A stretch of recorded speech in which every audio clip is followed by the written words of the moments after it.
Lovely ones, it's Ethany and welcome to Oracle Wednesday for the 26th of February all the way through to the 3rd of March 2020.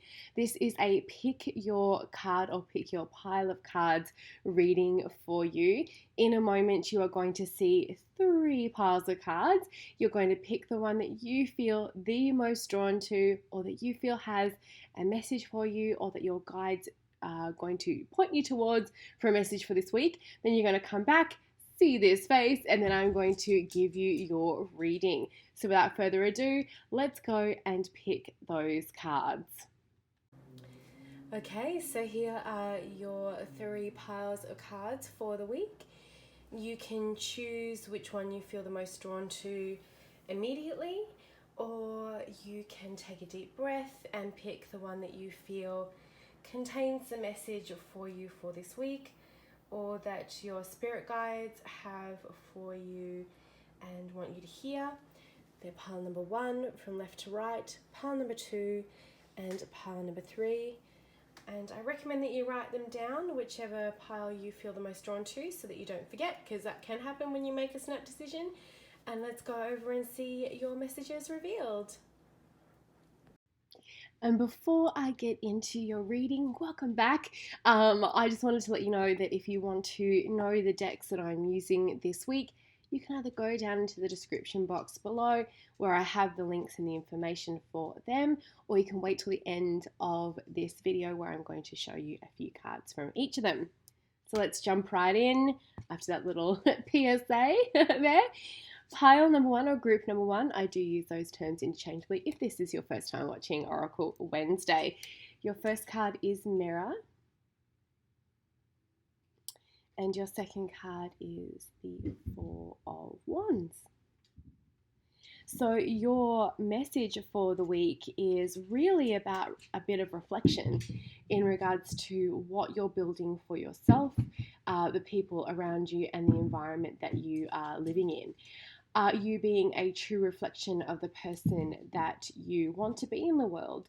Are you setting a good example for those that you love, whether that is your children, if you're modeling good sort of communication devices, whether you're showing them through your actions how to be in the world, or it could be your partners, it could be the people in your workplace, having integrity, showing up when you say you're going to show up.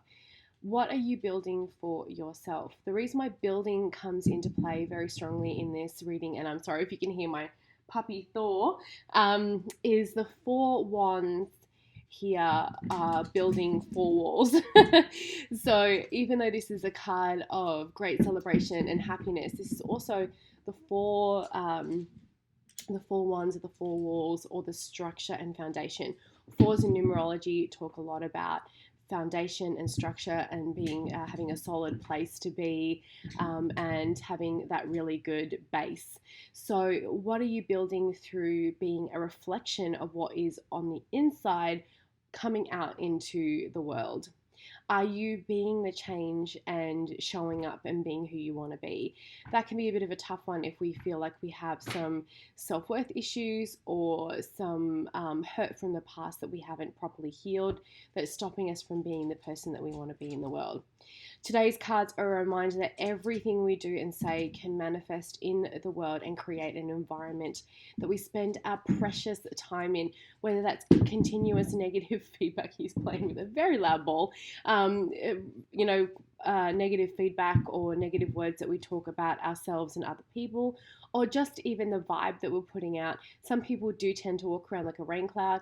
I know for myself, if I'm in a really, really bad mood and I don't check my energy levels, it can flare and I can tend to be a little bit of a walking, not disaster, but certainly not all that pleasant if I'm not checking in with my energy and going, okay, maybe I need to put a not fit for human consumption sticker on my forehead, or going for a walk and resetting myself. You are the one who is in the driver's seat with that, and you can change things if they're not how you want them to be, or it's not how you want to be feeling. It all comes from the inside out. So if you can this week, spend some time celebrating who you are, speak kind and supportive words about yourself and others, and do this. And when you are doing this and you're being an active participant in this, see what kind of changes happen in the outside world and what this creates for yourself in regards to the mirror of the reflection of this work for yourself this week. It is a real gift that you can give yourself if you're able to do that. So the mirror being a lot about that reflective practice on more than one level, reflecting on who you are and who you want to be in the world, and even making that decision every day when you wake up and say, who do I want to be today? Maybe not like changing personalities every day, I mean, unless that's your bag, but like, what kind of version of myself do I want to be today? Do I want to be my best self today? Do I want to be the most present, the most loving, the most compassionate, the most ass-kicking, the most I'm going to get stuff done person? I hope kind is always in there for everybody. Person I want to be today. And then celebrating who you are and focusing on the really positive things and building a really good foundation for yourself. So you're moving forward in a place where you're feeling very happy about the change and the person you are being in the world. That is group number one. And of course, my puppy has decided to start at this exact moment to be a little ruckus, creating ruckus. I love him so much. Okay, group number two of Hull number two. Remembering I do use those interchangeably. Your cards this week are Release. I love that card. I know it's my deck, but I really do love that card. And Temperance. And your message, my lovely group number two, is about letting go. So it's time to release and let go, to give yourself some space for something new. While it can be very, very tempting to hold on to the things that we know, the routines that we know. I mean, there is that song. I think it is. I'm not sure if it was originally Kylie Minogue, but this is the Australian in me coming out. Better the Devil You Know. I know that can feel very, very tempting to keep doing that. But if you can release that thing, so I'm pretty sure you know what I'm talking about, because it's probably the thing that you have been resisting releasing for a long time. So it's probably the thing that you had that knee-jerk reaction when I was talking about release. Holding on to this is bad for you and you know it, even if that knowledge is deep down. When you release your hold on a project, person, or situation, you immediately make room for more opportunity and space. You may feel like you can finally breathe deep again after a very long time. Sometimes we don't even know we've been holding on to a lot of energy deep down in our stomachs, in our solar plexus, in our bellies, when we do those deep belly breaths. And when we finally release things and let them go, then we do have a deep breath and we're like, oh my gosh, I was actually really feel like I was holding my breath for a really long time. There is so much out there in regards to opportunity, but what can be very hard to see that and move into that and feel that, which is where it really starts to become a reality for us, is when we allow ourselves the space to enter into that. And when you're holding on to something with laser focus, or you have tunnel vision on a certain project or person, what happens is everything else disappears because you're narrowing your view and your energy. By releasing things and letting them go, you are allowing that scope to open up and allowing your field of view to widen.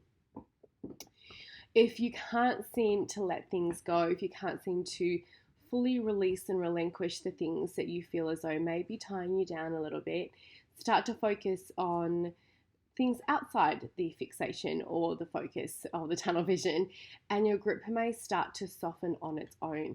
So if you are not really at the space where you can finally release that little beautiful bird, whatever that metaphorically may be for you, into the wild, what you can do is just start to focus on things outside of the thing, person or project, and see how the space opens up naturally. It's like just shifting that focus a little bit. So release is a big part of this week in regards to even releasing a mindset or a way that you've been viewing something or somebody, or you've been focusing too much on it. And then temperance is the card of healing and the card of tempered being and balance. So even if you can't, like I said, let things go completely, start to balance your time out. Or if you've been working too much, for example, spending too much time with someone, maybe you're in the honeymoon phase of a relationship, and we all know that phase. It's wonderful. We're in the bubble. We don't want it to pop. We spend all our time with that person, but really it's like that's probably not good for everybody involved. Spending a little bit more time with other people, or putting down that thing that you are currently obsessing about, and finding a little bit more space for yourself this week is definitely your way to go. Okay, now that I think Thor has finally settled down a little bit, we have group number 3, pile number 3. Your cards for this week are Unplug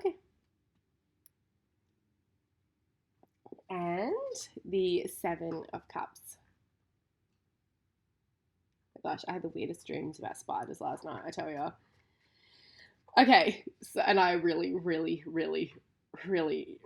do not like spiders, but this was a very particularly strange dream. But anyway, moving right along, but just with that little spider and the 7 of Cups there. So you've been drawn to this pile today as you really are being asked to unplug from all of the distractions in your life that are around you. Maybe you've been having your little phone on you 24/7, checking all the social medias, going on way too much, getting down a YouTube rabbit hole, which I am super guilty of. I know we all sometimes do that. Or starting to get into an argument online with someone, or taking things too personally on a screen, getting on Twitter and then disappearing for however long. My thing is getting on Instagram and seeing videos of like cake decorating or people doing art. And then like, oh shit, half an hour is gone. And then I go down this rabbit hole, or watching like drag videos. I just can't. So I know what my triggers are. I know what things are going to like sucker me in, and recognizing that is not necessarily great, because it is distracting you from getting your shit done and being present in the real world. I know there is this thing called the real world, people. It's scary, but it is true. Maybe you may feel as though you have to be on all the time, whether that is on for the people around you showing up, or on in your workplace, or on for whatever it may be, showing up for your clients or showing up for your family. This is asking you to check in and recognize your body's responses and your energetic responses to being stressed and overwhelmed, and the best things that you can do in that situation for yourself. So I know that before I get to a place where I send a text that I might regret, I should probably put the phone down or walk away, or not respond at all, go for a 5-minute walk, take Thor out for a bit. Do not hit reply all this week and get yourself into hot water, everyone. Do not send that angry tweet. Do not start that shit fight on social media. It's just not worth it, and it is a fucking distraction. If you're in a position where you can give yourself real space and unplug for a little bit longer, then it is recommended that you absolutely do that. Allow yourself to get back in touch with the real you, not the persona or what you are doing or being on for other people or for your workplace. And then you will know what you need to do next. But the big thing about being in front of screens, or being around a lot of other people, or playing a role, whether that's caretaker, mother, lover, sister, brother, father, all the time, is it can be a distraction from really hearing what you need from a real deep soul level. I'm not saying go and ditch all of your responsibilities and duties, certainly not. But if you can give yourself some time to get away from distractions and try not to fill that escapism hole too much, then you are going to find that things get a little bit better for you this week, and you're not going to be so quick to maybe getting a little bit annoyed with everybody, because that can also happen when we feel as though we're not giving ourselves enough time. We feel as though we have to like knee-jerk react to things, because we're trying to do too many things and juggling all of those cups. So the unplug card is like, put the phone down, step away from the screens. Maybe you've been coming home and doing a little bit too much of Netflix and chill and falling falling in front of asleep in front of the TV, but it's time to put those phones down and get away from the screens and unplug from the virtual world. And the Seven of Cups is really about what is distracting you and choosing what you're spending your time on, and knowing what is a pretty distraction and what is really going to move you forward to your goals. Okay, so those are your messages for the week. Now, what decks have I used this week? The first one we have is my Awakened Soul Oracle, and I'm so excited that the second edition is currently printing as we speak, or as I speak, and it should be here in April. And there is, oh my gosh, words. I'm still sick if you can't hear it in my voice. There is a pre-sale going on for a few more weeks, so you can get it at a special price before it does jump up as a thank you. We're doing kind of like our own private Kickstarter to get everything printed, because it's quite expensive to get things printed. And I'm really excited. Danny has done the most amazing job on the new changes, and some of the new changes you can see over on ethany.com. For the artwork, the ones I'm showing you are the ones that are staying the same in the deck. So that is available at the moment, my Awakened Soul Oracle. And then the second deck that I have used this week is the Whispering Spirits Tarot deck by Joanna Nelson. Now this deck is going to be unboxed this week on my channel, and it is a really sweet little deck. You didn't get to see the back, so I'll show you those. You can see the entire unboxing on Friday for First Impressions Friday. I was going to put it up last week, but I was very sick. I spent most of last week in bed, and so it's going up this week. It's super sweet. Oh, so cute. All these little whispering spirits from...